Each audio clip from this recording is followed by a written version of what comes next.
Japan is quietly preparing one of the biggest financial shifts in its history. And most investors are not paying attention. Bond yields are rising, the central bank is sitting on billions in profits, and a massive unwind is about to begin.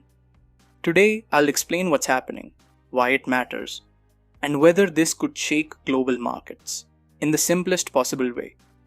Now let's break down Japan's big move, without any jargon.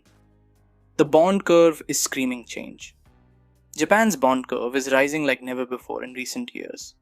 Look at this progression.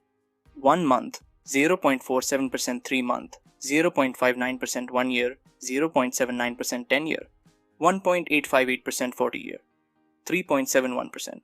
Every single maturity is moving up. This is not random. This is Japan quietly stepping out of ultra-cheap money, a policy it followed for almost a decade.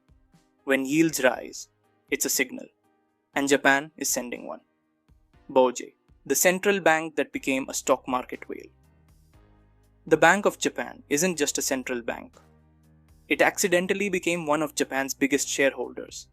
By September, BOJ's ETF holdings hit 83.2 trillion yen, worth $532 billion, up 18.5% from last year, with 46 trillion yen in unrealized profit. Yes, you heard that right. A central bank sitting on nearly $500 billion of profit. Why? Because Japan pumped money into markets for years to keep the economy alive.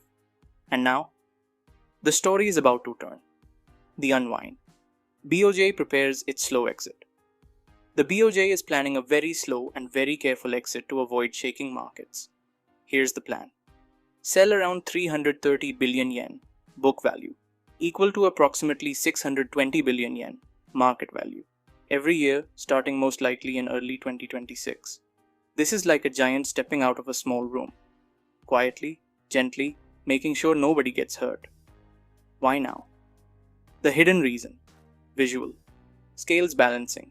Higher rates versus huge ETF holdings. Most analysts talk about policy normalization, but here's the deeper reason. Japan can't keep carrying such a huge chunk of the stock market forever. It creates risk, it distorts prices, and as rates rise, huge ETF exposure becomes even heavier to manage. This unwind is Japan saying, greater than we think the economy is strong enough now. We don't want to hold the market up anymore. This is a milestone moment. What it means for investors, there are two ways to look at this. Short term, some pressure selling ETFs can pull stock prices down. Investors may become more cautious. Japanese markets could see volatility.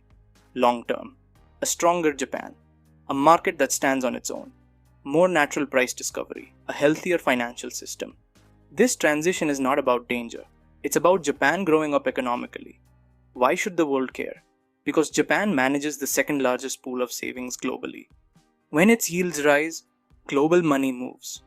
When BOJ unwinds, global stocks notice. This is not a Japan-only story. This is a global liquidity story. If you enjoyed this explainer, hit like and subscribe Big Breaking Wire for more easy insights like this. Tell me in the comments. Do you think Japan's ETF unwind will hurt markets or help them? Thanks for watching.